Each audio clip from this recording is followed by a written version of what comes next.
আসসালামু আলাইকুম। আজকে হচ্ছে আমি আমাদের ওই স্টারি নাইট কুর্তিটার কোঅর্ডের যে ফতোয়াটার হচ্ছে সেকেন্ড পার্টের ভিডিওটা করছি।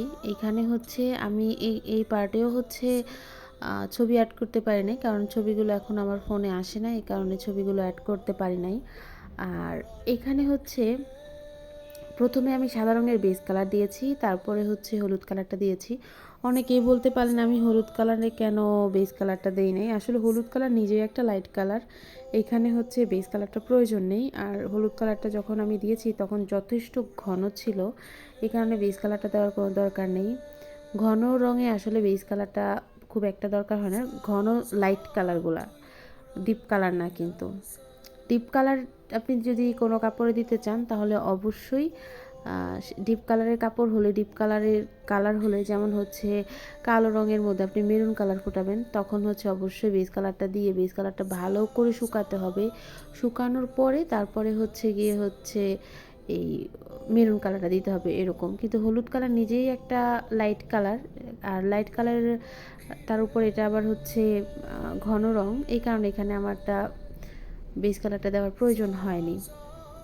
এরপরে হচ্ছে আমি প্রথমে যে বেস কালারটা দিয়ে স্টারনাইটের আকাশের থিমটা দিয়েছিলাম, এর উপরে হচ্ছে একটু নীল কালারের ডিটেলিং অ্যাড করছি। এই ডিটেলিংগুলো দিতে এত সময় লাগে, যারা হচ্ছে স্টারনাইট আঁকেন তারা জানেন স্টারনাইট আঁকতে কিন্তু অনেক সময় লাগে। আর স্টারনাইট এত জনে এত রকম করে আঁকে, আসলে আমি নিজেই হচ্ছে 6-7 রকম করে স্টারনাইট এঁকেছি। দেখা যায় ক্লায়েন্ট এক এক সময় এক এক টাইপের রেফারেন্স পিকচার দেয়, তো ওইভাবেই আঁকতে হয়, কিছু করার নেই, যেহেতু আমার পেজটা হচ্ছে কাস্টমাইজ অর্ডার। আর স্টাইনের ডিজাইনের তো মানে যে কোনোভাবেই আঁকা যায়, এটা তো আর কেউ বলতে পারবে না আমার ডিজাইন। যাই হোক, আমি হচ্ছে এখানে স্টাইনাটের মানে মোটামুটি ডিটেলিংগুলো অ্যাড করছি। আপনারা চাইলে এরকম হচ্ছে আরও ডিটেলিং অ্যাড করা যায়, কারণ পেইন্টিংয়ের যত ডিটেল অ্যাড করবেন ততই সুন্দর হবে, এটাই স্বাভাবিক।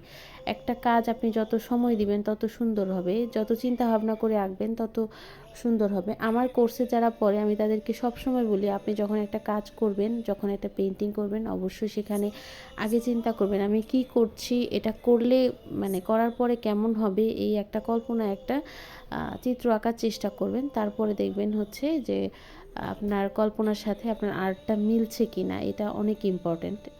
এরপরে আমি এখানে গাছটা দিয়ে নিয়েছি, আর এই গাছটা আমি একটু ছোট করে এঁকেছি, আর একটু বড় করে আঁকলে হয়তো আরও সুন্দর লাগতো। কিন্তু যিনি আমাকে বলেছেন তিনি প্রথমে বলেছিল গাছ দেওয়ার দরকারই নেই, পরবর্তীতে বলে যাচ্ছে গাছটা দিয়ে একটু ছোট করে, তাই আমি এখানে গাছটা ছোট করে দিয়েছি। এরপরে চাঁদ তারা আরও ছোট ছোট ডিটেল অনেক কিছু, টুস করে আমার পেন্টিংটা শেষ হয়ে গেল। আরও অনেক ডিটেল করেছি।